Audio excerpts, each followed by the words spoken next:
Actos humanos, hierro y sangre. Era un bolígrafo común y corriente. Uno de esos Mon Ami de tinta negra. Me lo pusieron entre los dedos de la mano. Claro, entre los dedos de la mano izquierda, ya que con la derecha tenía que escribir la declaración. Sí, lo retorcían de esa manera. Sí, en esa dirección. Al principio fue soportable, pero como me hacían esto todos los días y en el mismo sitio, la llaga se fue profundizando. Me salía sangre mezclada con secreciones. Después incluso se veía el hueso blanco. Cuando el hueso quedó a la vista, me pusieron un algodón con alcohol. En la celda donde estuve encarcelado había unos 90 presos, todos hombres, y la mitad de ellos tenían un trozo de algodón mojado en alcohol en el mismo sitio. Estaba prohibido charlar. Cuando nos veíamos el algodón entre los dedos, nos mirábamos brevemente y luego desviábamos la mirada. Creía que se detendrían cuando el hueso quedó a la vista, pero no fue así. A sabiendas de que sería todavía más doloroso, me quitaban el algodón de la llaga y me restregaban con más fuerza el bolígrafo metido entre los dedos. Las 5 celdas rodeadas de barrotes estaban ubicadas formando un abanico y en el centro estaban los soldados que nos vigilaban. Al principio, ninguno de nosotros abrió la boca cuando nos metieron en ellas. Ni los chicos de bachillerato preguntaron dónde se encontraban. Sin mirarnos las caras, nos quedamos en silencio. Todos necesitábamos tiempo para aceptar lo que había ocurrido esa madrugada. El silencio duró alrededor de 1 hora y fue la última forma de dignidad humana que mantuvimos en ese lugar. Cuando entrábamos en la sala de interrogatorios, ya tenían listo el bolígrafo negro Mon Ami. Creo que ante todo querían dejar bien claro que nuestros cuerpos no nos pertenecían, que no había nada que pudiéramos hacer por nuestra voluntad, que lo único que nos estaba permitido era sentir un dolor enloquecedor, un dolor insoportable que nos hacía mearnos y cagarnos encima. Una vez terminada esa fase, comenzaban con calma con las preguntas. Contestara lo que contestase, un culatazo de fusil volaba a mi cara. Instintivamente me cubría la cabeza con los brazos y retrocedía hacia la pared. Si me caía al suelo, me pateaban la espalda y la cintura. Y si me daba la vuelta porque se me cortaba la respiración, me golpeaban las espinillas con las botas. No podía descansar, aunque volviera a la celda después del interrogatorio. Todos teníamos que quedarnos sentados en el suelo con las piernas cruzadas y mirando los barrotes que teníamos delante. Si movíamos apenas las pupilas, un sargento nos amenazaba diciendo que nos quemaría con un cigarrillo. Y de hecho, para dar ejemplo, apagaron un cigarrillo sobre el párpado de un hombre de mediana edad. A un estudiante que movió la mano y se tocó la cara sin querer, le pegaron y pisotearon, hasta que quedó en sangre y perdió el conocimiento. Como éramos casi 100 hombres sentados en ese pequeño espacio, nos corría el sudor por el cuerpo, como si se tratara de lluvia. No había manera de saber o confirmar si eso que sentíamos deslizarse lentamente por la nuca era el sudor o un bicho. Nuestra sed era proporcional a lo mucho que sudábamos, pero solo podíamos beber agua 3 veces al día cuando nos daban la comida. Recuerdo la sed animal que sufría, hasta el punto de desear beber mi propia orina. Recuerdo el temor que tenía a quedarme dormido, a que en cualquier momento alguien se acercase a mí a apagar su cigarrillo en mis párpados. Y también recuerdo el hambre, que se me pegaba tenazmente a los ojos hundidos, la frente, la coronilla y la nuca, como una ventosa blancuzca, y que poco a poco fue absorbiendo mi alma. Recuerdo esos instantes borrosos en que el alma, hinchada como una burbuja blanca, parecía a punto de explotar en cualquier momento. La comida consistía en un puñado de arroz, medio cuenco de sopa y un poco de kimchi. Eso era todo. Era todo lo que nos daban para que comiéramos de 2 en 2. Cuando me pusieron a comer con Kim Hin-soo, yo ya me había convertido en una especie de bestia sin alma y suspiré aliviado, pues él no tenía el aspecto de poder comer mucho. Tenía la cara pálida y los ojos hundidos y rodeados de círculos oscuros, como si estuviera enfermo. Además, sus pupilas no tenían vida ni expresión, y apenas estaban iluminadas con un brillo apagado. Cuando hace un mes supe de su muerte, lo primero que se me vino a la mente fueron esos ojos suyos.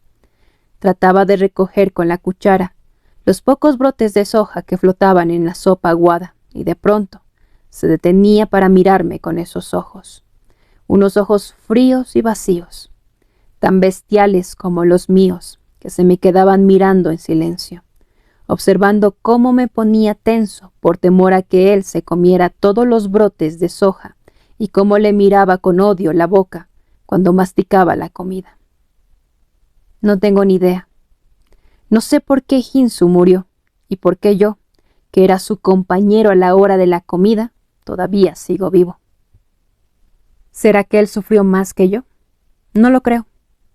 Yo también he sufrido más que suficiente. ¿Será que él durmió menos que yo? No. Yo tampoco puedo dormir. No logro dormir profundamente ni una sola noche, y así será mientras siga con vida. Me quedé pensando en eso después de que usted me llamara para preguntarme por Ginsu. Seguí pensando después de que me llamara de nuevo y quedáramos en vernos en este lugar. Lo pensé una y otra vez todos los días. ¿Por qué murió él y yo aún sigo vivo? Cuando me llamó por teléfono, usted me dijo que Ginsu no era un hecho aislado, que era muy probable que muchos más de nosotros acabáramos quitándonos la vida. Entonces, ¿usted cree que está ayudándome? ¿No es para su provecho este artículo de investigación que quiere escribir? No puedo entender eso de que está haciendo una autopsia psicológica de su muerte. ¿Acaso grabando lo que le digo puede averiguar lo que condujo a la muerte a Ginsu? Quizás sus vivencias y las mías sean semejantes, pero de ningún modo son iguales. ¿Cómo puede hacer una autopsia de su muerte si él mismo no puede contarle esas cosas únicas que vivió? Es verdad que Ginsu recibió torturas brutales, y fuera de lo común incluso comparadas con el resto de nosotros. Creo que fue porque tenía un aspecto algo afeminado. No me contó nada entonces. Se lo oí decir unos 10 años después. Me dijo que le hicieron poner el pene sobre la mesa y a continuación lo amenazaron con pegarle con una regla de madera. También lo desvistieron y lo llevaron a una zona de césped que había delante del calabozo militar. Le ataron las manos a la espalda y lo pusieron boca abajo. Así estuvo durante 4 horas, mientras unas enormes hormigas negras le picaban en los genitales. Me contó también que tenía pesadillas relacionadas con bichos casi todas las noches desde que lo liberaron. No nos conocíamos de antes. Solo lo había visto unas cuantas veces en el centro de control. Ginsu acababa de entrar ese año en la universidad, así que todavía tenía pelusilla en las mejillas. Su piel era muy blanca y tenía unas pestañas muy largas que llamaban la atención. Siempre que lo veía, me daba la impresión de que caminaba muy rápido, pero creo que era porque tenía los brazos largos y delgados y la cintura muy fina. Tengo entendido que se encargaba de contabilizar a las víctimas y de supervisar todo lo relacionado con la atención a los cadáveres. También era quien conseguía los ataúdes y las banderas y preparaba los funerales. Estas eran las tareas que hacía, hasta donde yo sé. La verdad es que no me imaginé que ese chico se quedaría la última noche. Pensé que sería uno de los estudiantes que opinaban que había que recoger todas las armas y dejar completamente vacío el edificio del gobierno provincial antes de que llegaran los soldados para que no se produjeran más víctimas. Aunque lo vi esa noche ahí, tuve mis dudas y pensé que escaparía antes de medianoche. Un grupo de 12 personas, incluidos Ginsu y yo, nos juntamos en una pequeña sala de reuniones del primer piso, pensando que sería la primera y la última vez que nos veríamos. Nos presentamos dando nuestros nombres. Cada uno escribió unas líneas como testamento y después de anotar el nombre y la dirección, nos guardamos el papel en los bolsillos de las camisas para que pudieran encontrarlo fácilmente. La verdad es que todavía no nos dábamos cuenta cabal de lo que iba a ocurrir. Sin embargo, cuando a través de los walkie-talkie comenzaron a llegarnos las noticias de que el ejército se acercaba al centro de la ciudad, nos pusimos tensos y nerviosos. Fue cerca de la medianoche cuando el jefe del centro de control llamó a Jinsu al pasillo. Desde la sala donde estábamos reunidos, oímos su voz retumbante, encargándole que escoltara a las mujeres que iban a salir del gobierno municipal. Adiviné que le encomendaba esa tarea, porque pensaba que era preferible que ese chico delgado y de apariencia frágil no volviera. Me acuerdo de que pensé, sí, será mejor que no vuelvas aquí, cuando lo vi salir con expresión seria y el arma al hombro. Sin embargo, en contra de lo que había supuesto, volvió antes de que pasara media hora. A diferencia de la cara rígida que tenía cuando salió, se le veía totalmente relajado, como si estuviera muriendo de sueño. Apoyó el arma contra la pared, con los ojos semicerrados, y se durmió tumbado de lado en el sofá de piel sintética, que estaba debajo de la ventana. Cuando lo sacudí para que se despertara, me dijo, «Lo siento, voy a dormir un poco». Lo raro es que todos parecíamos contagiarnos de su desfallecimiento, y nos sentamos en el suelo con la espalda apoyada en la pared. Al rato empezamos a cabecear. Yo no fui una excepción, y me senté en el suelo, apoyándome en el sofá donde estaba tendido Jinsu. ¿Cómo explicar lo que pasó? En el momento en que deberíamos haber estado más despiertos y con todos los sentidos en alerta, sosteniéndonos con la fuerza de voluntad más férrea, nos fuimos sumergiendo sin remedio en un sueño blando y viscoso, sin ojos, ni oídos, ni boca. Alcé los ojos cuando oí que alguien abría la puerta con cuidado y la cerraba sin hacer ruido. Un chico de cara pequeña e inocente, y con el pelo cortado a rape, como un erizo de castaña, se sentó reclinado contra el sofá. «¿Quién eres?», le pregunté con voz soñolienta. «¿De dónde has salido?». «Me muero de sueño. Déjame dormir un poco aquí con vosotros», respondió el chico, cerrando los ojos. Al escuchar su voz, Jinsu, que parecía dormir como un tronco, abrió los ojos sobresaltado y dijo en un susurro, «¿Qué haces aquí?». Y cogiéndolo del brazo, siguió hablándole en un tono cada vez más alto. «¿No te he dicho que te fueras hace rato? Has dicho que sí, que te ibas, ¿no? ¿Se puede saber qué estás haciendo aquí si ni siquiera sabes manejar un arma?» «No te enfades, Jinsu», le respondió el chico con voz trémula. La discusión despertó a los demás. Sin soltarle el brazo, Jinsu le repetía una y otra vez al chico: «En cuanto veas la oportunidad, te rindes, ¿me entiendes? Que te rindas. Sal con las manos en alto. No van a matar a un chaval que sale con las manos en alto». Por aquel entonces yo tenía 22 años y había retomado la carrera de magisterio después de terminar el servicio militar. El hecho de que mi misión esa noche fuera dirigir a los que estábamos en la sala de reuniones, cuando mi objetivo en la vida era ser maestro de primaria, es una muestra del tipo de cuadrilla desordenada que formábamos los que nos quedamos esa noche en el gobierno provincial. Más de la mitad del grupo eran menores de edad. Hasta había un chico de la escuela nocturna, que sin poder creer que el arma se disparaba de verdad si uno la cargaba y apretaba el gatillo, salió fuera y disparó un tiro apuntando al cielo nocturno. Los mismos chicos en edad escolar habían incumplido la directiva general de que se fueran a sus casas los menores de 19 años. Estaban tan decididos a quedarse que hicieron falta largas discusiones para obligar a que se fueran, como mínimo, los menores de 17 años. El plan que me transmitió el jefe del centro de control distaba mucho de ser sólido. Se estimaba que el ejército llegaría a la sede del gobierno provincial a las 2 de la mañana, así que a partir de la 1:30 ya estábamos todos en el pasillo del primer piso. Decidimos que los mayores de edad ocuparan cada uno una ventana. Los menores de edad que se quedarían agachados entre ventana y ventana, y si alguno de los mayores caía herido, ellos tomarían su lugar. No tengo ni idea de qué hicieron los otros grupos, ni si tenían un plan más realista que el nuestro. El jefe del centro de control nos hizo saber desde el principio que nuestra única meta era resistir hasta que saliera el sol, hasta que cientos de miles de ciudadanos se congregaran alrededor de la fuente de la plaza.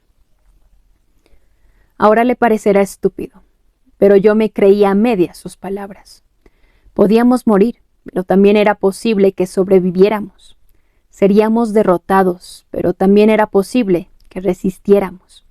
Yo no era el único que pensaba así, sino que la mayoría del grupo, especialmente los más jóvenes, tenían esa esperanza. Desconocíamos lo que el portavoz y el dirigente de las milicias civiles había dicho el día anterior cuando había sido entrevistado por los medios de prensa extranjeros. Al parecer manifestó que no le cabía la menor duda de que perderíamos y moriríamos todos, pero que así y todo no teníamos miedo, lo confieso. Yo no albergaba esa noble convicción. No tengo ni idea de lo que pensaba Hinzo. ¿Volvió al gobierno provincial a pesar de saber que moriría? ¿Pensaría como yo que podíamos morir, pero también que podíamos sobrevivir? ¿Se habría dejado llevar por la remota esperanza de que quizá podríamos resistir en la sede del gobierno y así vivir el resto de nuestras vidas sin que nos embargara la vergüenza? No es que no supiéramos que el ejército era infinitamente más poderoso que nosotros. Lo extraño era que nos dominaba algo tan grande como la fuerza que ellos tenían. ¿Sería la conciencia limpia? Sí, la conciencia limpia. ¿Acaso hay algo más temible en el mundo que la conciencia limpia? El día en que cientos de miles de personas permanecimos de pie delante de los fusiles que nos encañonaban, empujando una carretilla con los cuerpos de los que habían sido tiroteados por los soldados, me asombré de descubrir algo muy puro dentro de mí. Recuerdo todavía vívidamente esa sensación de no tenerle miedo a nada, de estar dispuesto a dar la vida en cualquier momento, de que la sangre de todos los que estábamos ahí fluía en una única y gigantesca arteria. Pude percibir el pulso de esa sangre que corría palpitante, de ese corazón que era el más grande y sublime del mundo. Lo digo con humildad, pero me sentí parte de un todo. Fue hacia la 1 de la tarde, cuando los soldados dispararon al ritmo del himno nacional, que se oía por los altavoces instalados delante del gobierno provincial. Yo estaba más o menos en medio de la manifestación y salí corriendo. El corazón más grande y sublime del mundo se hizo 1000 pedazos y quedó desperdigado. Los disparos no sonaban solo en la plaza, pues había francotiradores en todos los edificios altos de los alrededores. Corrí y corrí, abandonando a los que caían en derredor. Alcanzados por las balas, solo me detuve cuando pensé que me había alejado lo suficiente de la plaza. Jadeaba sin resuello, y mis pulmones parecían a punto de estallar. Con toda la cara mojada de sudor y lágrimas me desplomé en los escalones de una tienda que tenía las persianas cerradas. Oía a un grupo que se había reunido en la calle y deliberaban sobre si debían ir a buscar las armas guardadas en los centros de entrenamiento para reservistas. Claramente eran de una naturaleza mucho más fuerte que la mía. Moriremos si no hacemos nada. Os digo que nos matarán a todos. En mi barrio hasta entraron los paracaidistas en las casas. Tenía tanto miedo que dormí con un cuchillo de cocina debajo de la almohada. Es un suicidio. Ellos tienen fusiles y les importa un pepino disparar a mansalva en pleno día. Yo me quedé pensando en los escalones hasta que uno de ellos volvió conduciendo un camión. Me pregunté si podría empuñar un arma, si podría apretar el gatillo contra una persona viva. Pensé que los miles de rifles que tenían los soldados podían masacrar a miles de personas, que cuando el hierro atraviesa el cuerpo de alguien, éste cae al suelo, que los cuerpos calientes de los alcanzados por las balas se estaban enfriando. Ya era muy entrada la noche, cuando el camión al que me subí regresó al centro de la ciudad, en el centro de entrenamiento para reservistas, a donde llegamos después de perdernos 2 veces, ya no quedaban armas. Se las habían llevado otros que habían llegado antes. No tengo ni idea de cuánta gente más fue sacrificada en las calles mientras tanto. Lo que recuerdo son las filas interminables de personas que querían donar sangre al día siguiente en las puertas de los hospitales. Los médicos y las enfermeras que andaban a paso rápido por las calles en ruinas con los delantales manchados de sangre y transportando heridos en parihuelas. Las mujeres que nos alcanzaban fresas y bolas de arroz envueltas en algas secas al camión. El himno nacional y el arirán, que cantábamos todos a viva voz. Sentí que la gente había salido de sus caparazones y se unía a los otros con su carne desnuda y tierna, y que sólo entonces ese corazón grande y sublime que se había desangrado hecho trizas volvía a estar íntegro y palpitante como antes. Eso fue lo que me dejó fascinado. ¿Lo has sentido alguna vez? ¿Sabe cuán intensa es esa sensación de que te has convertido en un ser perfectamente puro y bueno? ¿Conoce el fulgor de ese instante en que te parece que llevas incrustada en la frente esa joya resplandeciente y pura, que es la conciencia? Seguramente los chicos más jóvenes que eligieron quedarse en la sede del gobierno provincial vivieron una experiencia semejante. Quizá concluyeron que bien valía la pena entregar sus vidas a cambio de esa joya que es la conciencia. Sin embargo, ahora ya no tengo esa certeza. Esos chicos que acurrucados debajo de la ventana con un arma al hombro y diciendo que tenían hambre, preguntaron si podían ir a la sala de reuniones corriendo para dar cuenta de lo que quedaba de bizcocho y gaseosa. ¿Cuántos sabrían de la muerte como para tomar esa decisión? Cuando nos llegó el aviso de que el ejército irrumpiría en 10 minutos, Hinsu, apostado en su ventana, se dio la vuelta y dijo: «Nosotros moriremos después de resistir todo lo posible, pero no podemos dejar que les pase lo mismo a estos chicos». Lo dijo como un hombre de 30 o 40 años, y no como un chico de 19, que era la edad que tenía. «Tenéis que rendiros.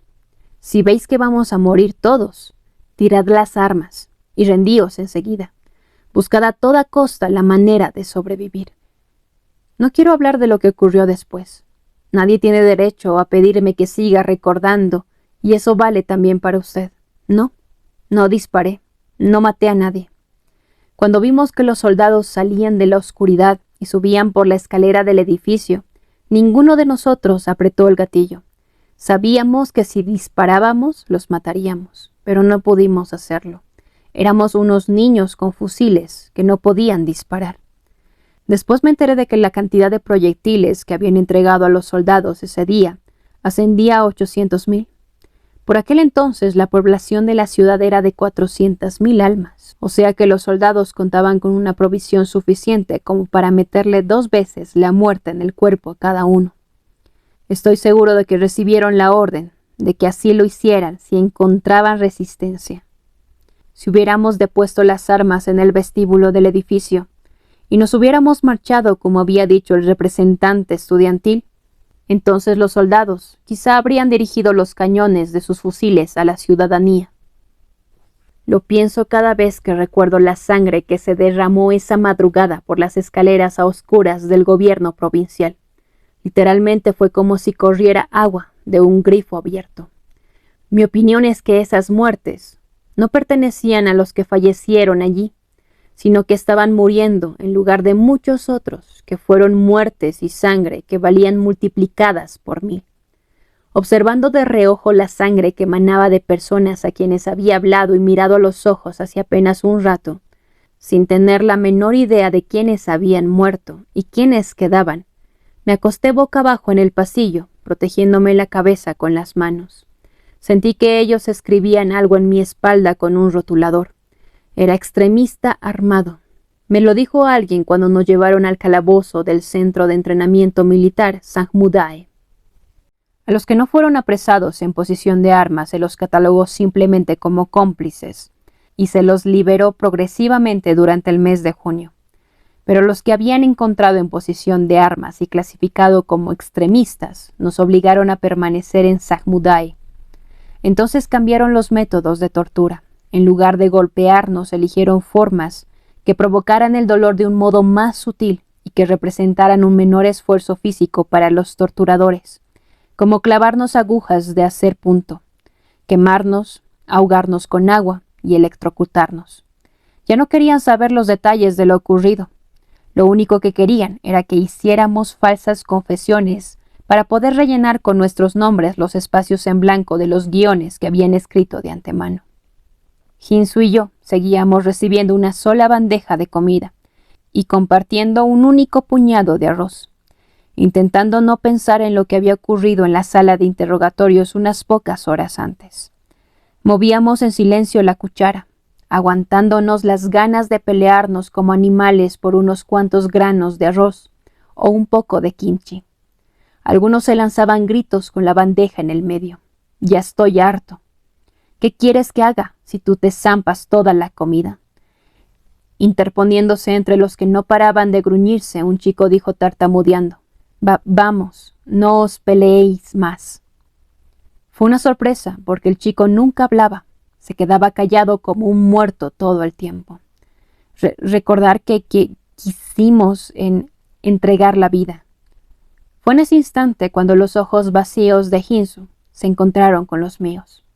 Entonces lo supe. Supe lo que ellos querían. ¿Qué era lo que querían decirnos cuando nos torturaban y nos hacían pasar hambre? Haremos que caigáis en la cuenta de lo ridículo que fue que agitarais la bandera y cantarais el himno nacional. Os mostraremos que no sois más que unos cuerpos sucios y malolientes, masas de carne con llagas supurantes, alimañas hambrientas. Aquel chico se llamaba Yeonjae. A partir de ese día, Hinsu pronunció a menudo ese nombre. Después de la comida, cuando la vigilancia se relajaba durante unos 10 minutos, Hinsu se dirigía a él en un murmullo. Yeonjae, ¿no tienes hambre comiendo tan poco? Kim Yeonjae, ¿de dónde es tu apellido? Yo también soy Kim, de Jinjae. ¿A qué rama del linaje perteneces? No me trates de usted. ¿No me has dicho que tienes 15 años? Yo solamente tengo 4 años más que tú. ¿Tan viejo te parezco? Bueno, como quieras, llámame tío entonces, puesto que vienes a ser como mi sobrino en el árbol genealógico. Escuchando sin querer los diálogos triviales que mantenían ambos, supe que era un chico que solo tenía estudios de primaria, y que hacía 3 años que trabajaba de aprendiz en la carpintería de su tío materno. Había ingresado en las filas de la milicia civil siguiendo a su primo, que tenía 2 años más que él, pero su primo había muerto en el edificio del YMCA la última noche, y a él lo habían apresado. Lo que más me gustaría es comer bizcocho con gaseosa. Cuando Hinsu le preguntó qué le gustaría comer, el chico, que no había llorado cuando contó cómo había muerto su primo, le contestó esto mientras se enjugaba los ojos con el dorso de una mano.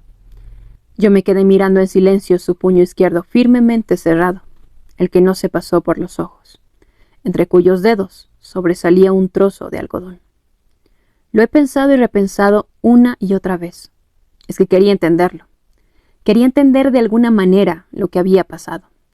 Las secreciones, el pus viscoso, la saliva maloliente, la sangre, las lágrimas, el moco, la orina y la mierda que empapaban mi ropa interior.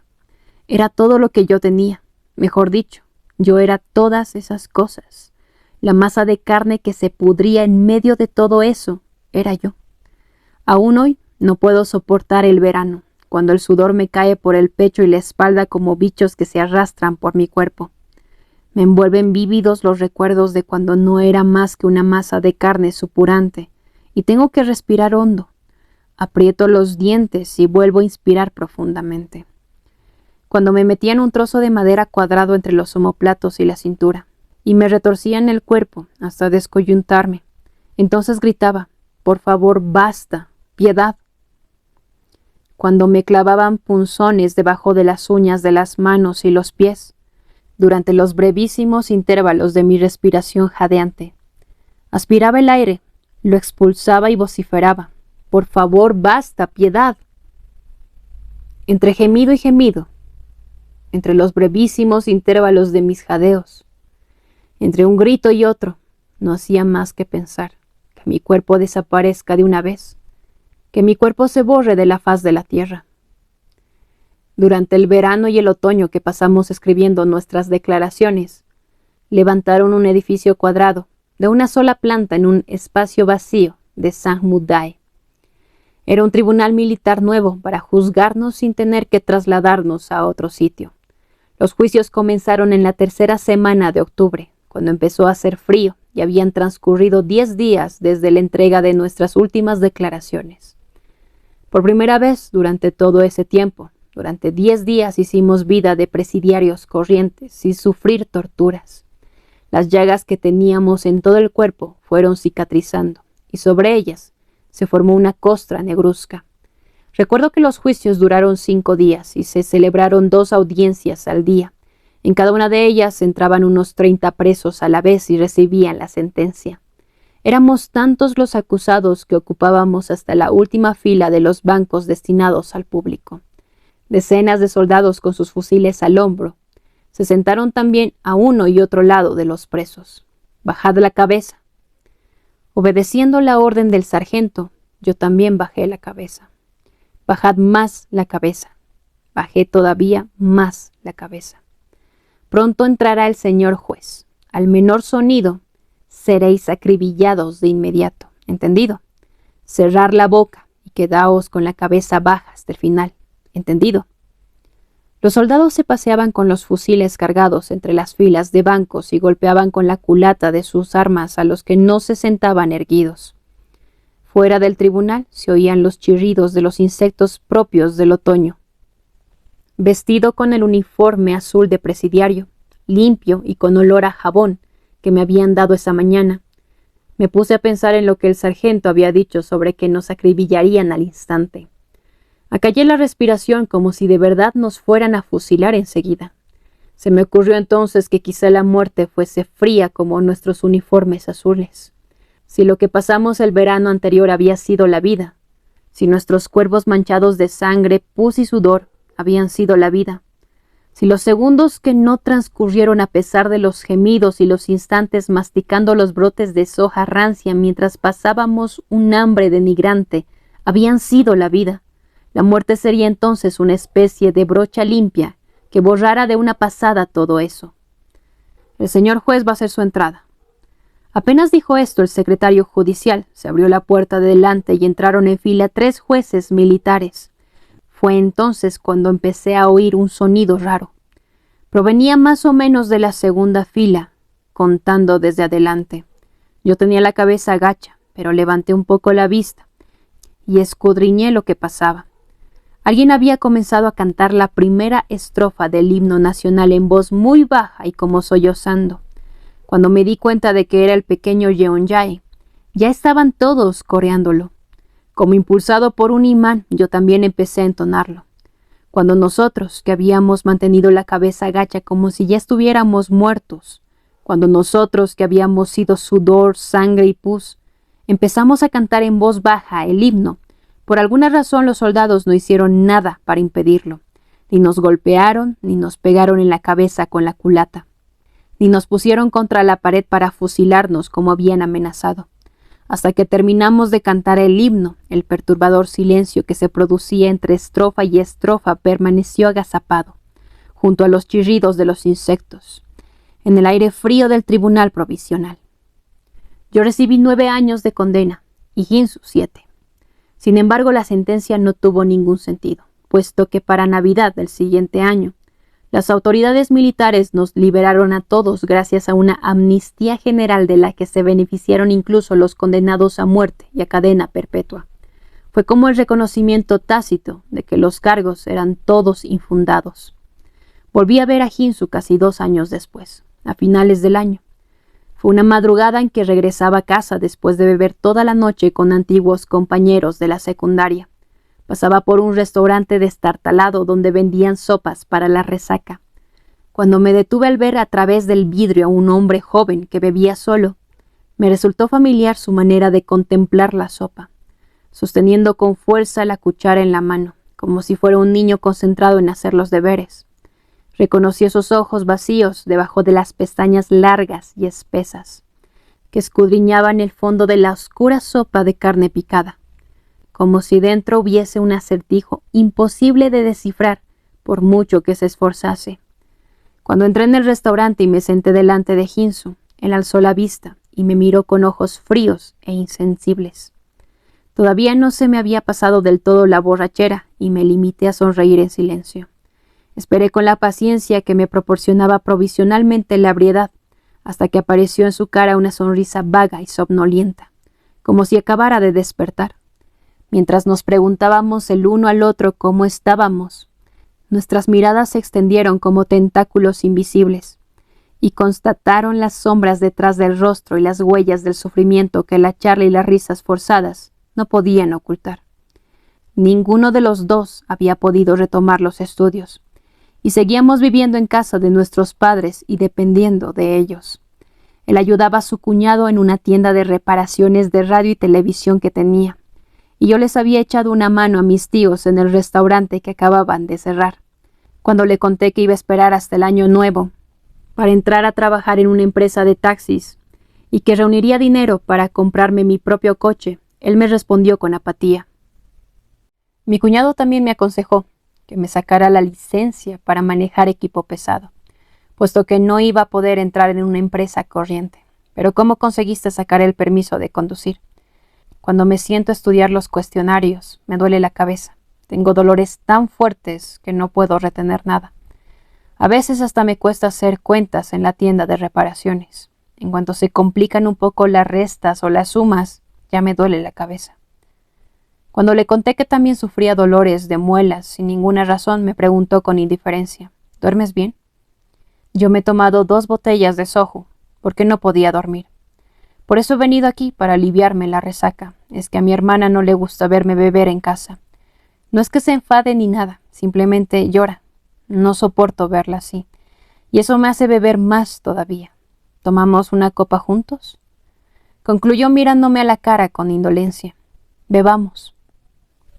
Estuvimos bebiendo juntos hasta que vimos pasar al otro lado del vidrio a los oficinistas que se dirigían a paso rápido a sus trabajos con las solapas de los abrigos levantadas.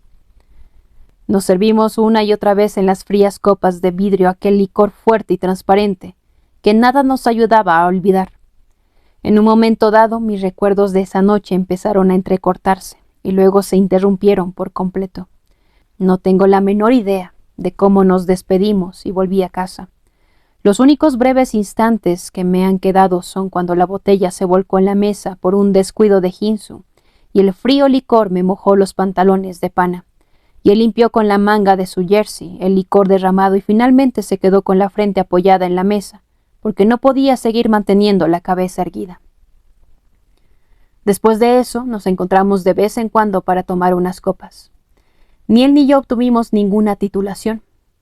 Provocamos accidentes de tránsito, nos endeudamos, sufrimos heridas o enfermamos. Conocimos a mujeres cariñosas y afables que nos hicieron creer por un tiempo que nuestros sufrimientos habían terminado.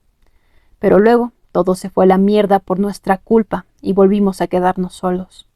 Así transcurrieron 10 años, mientras constatábamos cuán semejantes eran las vidas que teníamos, como si viéramos reflejadas nuestras caras deformes en un espejo.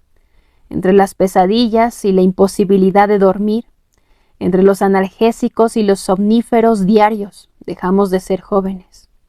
Ya nadie se preocupó o derramó lágrimas por nosotros, hasta nosotros mismos nos despreciábamos.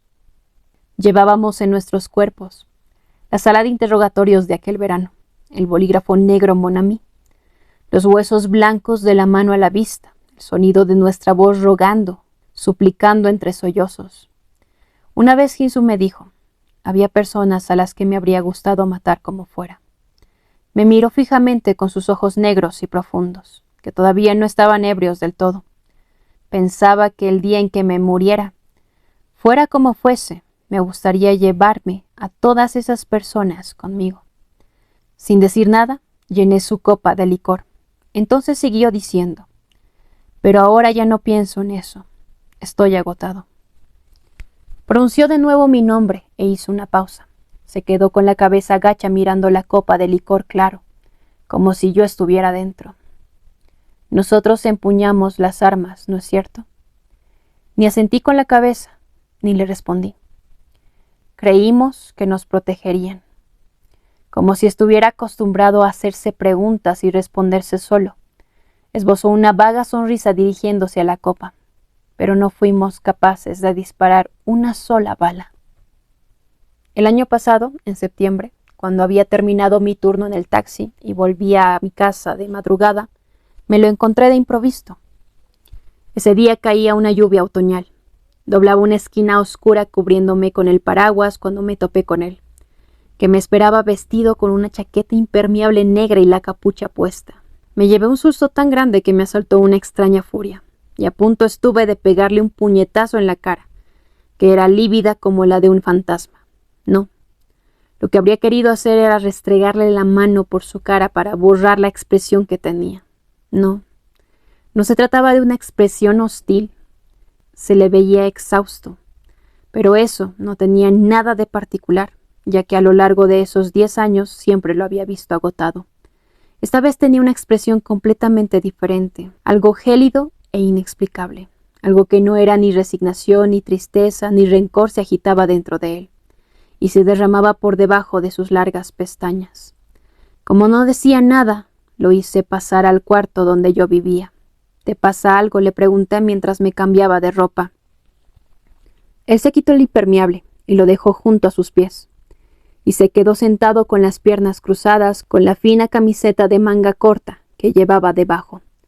Su aspecto me recordó al que tenía 10 años atrás en la celda de Zahmudai, y volví a sentir esa extraña furia de antes, sentado en la misma posición encorvada tan suya que le había visto todos los días desde hacía 10 años, y oliendo a sudor rancio. Me miraba con una expresión sombría, en la que se entremezclaba de un modo repulsivo la resignación, la sumisión y el vacío. No pareces estar bebido. ¿Cuánto tiempo has estado esperándome? Y con esta lluvia, además. Ayer fue el juicio. Cuando por fin abrió la boca y dijo esto, no le comprendí de inmediato, y repetí sus palabras. ¿El juicio?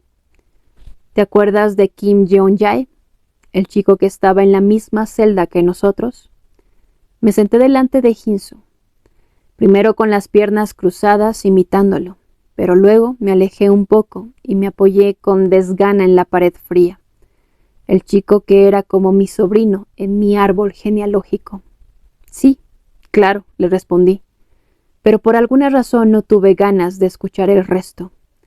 Repetí que sí y volví la vista hacia el frigorífero, en cuyo compartimiento inferior tenía guardadas 4 botellas de soju desde hacía 2 días, a modo de medicamento de emergencia. Seguramente no podrá salir nunca de la prisión. Me levanté y me dirigí al frigorífero. Saqué las botellas de soju y las puse sobre una bandeja con 2 copas. Destapé una botella y al tomarla del cuello me mojé la mano con las frías gotas de agua que se habían condensado en la superficie de vidrio. Casi mata a alguien. Puse en un platillo boquerones secos y judías negras cocidas. De repente sentí el impulso de meter el soju en el congelador y me pregunté cómo sería masticar con los dientes el soju congelado en forma de cubitos. No tengo más que boquerones y judías para acompañar el soju, le dije mientras dejaba la bandeja cerca de sus pies. Haciendo caso omiso de mis palabras, siguió hablando cada vez más rápido. Dice el abogado de oficio que se cortó las venas en 6 ocasiones, y que por las noches duerme después de tomarse una mezcla de somníferos y alcohol. Llené la copa de Jin-soo, pensaba acompañarlo con un par de copas y luego desplegar el futón y echarme a dormir. Le iba a decir que tomara todo lo que quisiera y que se fuera en cuanto terminara de llover. No tenía la menor curiosidad de saber cuántas veces había visto Jin-soo ese chico, ni cómo éste había vivido durante todos esos años. No quería escucharle, aunque él quisiera contármelo. Ya era hora de que saliera el sol, pero fuera seguía lloviendo, y por la ventana se veía oscuro como si estuviera anocheciendo. Al final desplegué el futón en el suelo y me acosté. «Duerme un poco tú también, que me parece que no has dormido nada desde ayer», le dije con un tono inexpresivo. Él llenó su copa y se la bebió de un trago, dirigiéndose a mí, que le daba la espalda y me había cubierto con el edredón hasta la cabeza. Fue ensartando lentamente una retahíla de incoherencias como si fueran sofismas. Entonces, ¿el alma no es nada? Mejor dicho, es una especie de cristal. El cristal es transparente y se rompe con facilidad. Esa es su naturaleza. Es por eso por lo que tenemos que tratar con cuidado todo lo que está hecho de ese material. Porque si algo hecho de cristal se agrieta o se rompe, ya no sirve y hay que tirarlo. Antes teníamos dentro un cristal que no se rompía. No sabíamos si era cristal o qué, pero era algo auténtico, sólido y transparente. Haciéndonos trizas el cuerpo, les demostramos que teníamos alma. Les demostrábamos que éramos seres humanos, hechos de cristal de verdad. Esa fue la última vez que vi con vida a Jinsu. El invierno de ese mismo año leí la esquela de su fallecimiento en el periódico. No tengo ni idea de cómo lo pasó en los siguientes 3 meses. Una vez me llamó a la oficina, pero estaba trabajando y no pude atenderlo. Lo llamé luego, cuando terminé mi turno, pero entonces no me contestó. Ese otoño fue particularmente lluvioso y la temperatura caía drásticamente cada vez que llovía. Cuando acababa de trabajar de madrugada y doblaba la esquina de la calle de mi casa, ralentizaba mis pasos sin darme cuenta. Lo mismo hago ahora, que él ha muerto y ya no está. Cuando paso por delante de esa esquina, sobre todo cuando llueve, me acuerdo de Jinsu y de aquel día que estaba esperándome de pie en la oscuridad como un fantasma, vestido con esa cazadora impermeable negra. Su funeral fue sencillo. Sus familiares tenían pliegues en los párpados y largas pestañas como Jinsu. También una mirada vacía e inescrutable como la de sus ojos. Su hermana mayor, que en su juventud debía de haber sido una belleza, me tomó de las manos y enseguida me las soltó, sin que su agraciado rostro mostrara expresión alguna. Faltaba gente para transportar el ataúd, así que fui hasta el crematorio y me quedé mirando cómo el féretro era introducido en el horno.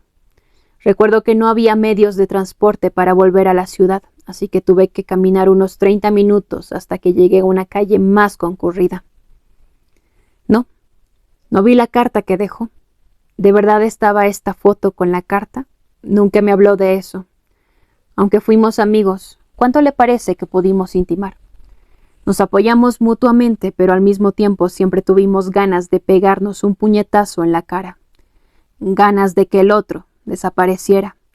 Ganas de quitarnos de en medio el uno al otro para siempre. ¿Tengo que explicarle esta foto? ¿Pero cómo? ¿Por dónde empiezo? Hay gente muerta a tiros en el suelo y hay sangre por todas partes. Será de algún periodista extranjero que logró acercarse hasta la entrada del gobierno provincial y tomó la foto, puesto que a los periodistas coreanos se les impidió aproximarse. Seguramente la recortó de una recopilación fotográfica, ya que luego circularon varias. Ahora tengo que adivinar por qué razón Jinsu conservó esta foto hasta el final. ¿Y por qué la dejó junto a la carta que escribió antes de morir? ¿Tengo que hablarle de estos chicos muertos que yacen uno detrás de otro, como en fila? ¿Con qué derecho me pide eso? Estaba a punto de salir el sol cuando los que nos encontrábamos en el pasillo del primer piso con la cara contra el suelo fuimos llevados fuera de la sede del gobierno provincial. Estábamos con las manos atadas a la espalda y arrodillados uno al lado del otro en los bordes del aparcamiento cuando se nos acercó un oficial. Estaba muy excitado. Nos pegó una patada a cada uno en la espalda con sus botas para que bajáramos la cabeza hasta el suelo y nos cubrió de insultos. ¡Mierda! Yo he estado en Vietnam, he matado con mis propias manos a más de 30 malditos comunistas rojos de mierda. Jinsu se encontraba a mi lado. Cuando el oficial le pegó el puntapié, se golpeó la frente contra la grava y comenzó a sangrar. Fue entonces cuando bajaron los 5 chicos menores de edad de la primera planta, con las manos en alto. Además del chico al que Jinsu había regañado junto al sofá, estaban los 4 a quienes yo les había ordenado esconderse en los armarios de la sala de reuniones cuando el ejército lanzó luces de bengala, que iluminaron todo como si fuera de día, y comenzó a disparar con las ametralladoras. Al detenerse los disparos, tal como Jinsu les había indicado, habían tirado las armas y bajaban con las manos en alto para rendirse. «Mirad a estos cabrones», gritó todavía excitado el oficial que acababa de golpear a Jinsu. «Malditos rojos, así que os rendís, ¿eh? Queréis salvar la vida, ¿no?»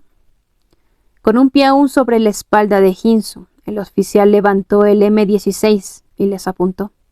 Sin el más mínimo asomo de titubeo, los acribilló a balazos. No pude evitar alzar la cabeza y mirarle la cara.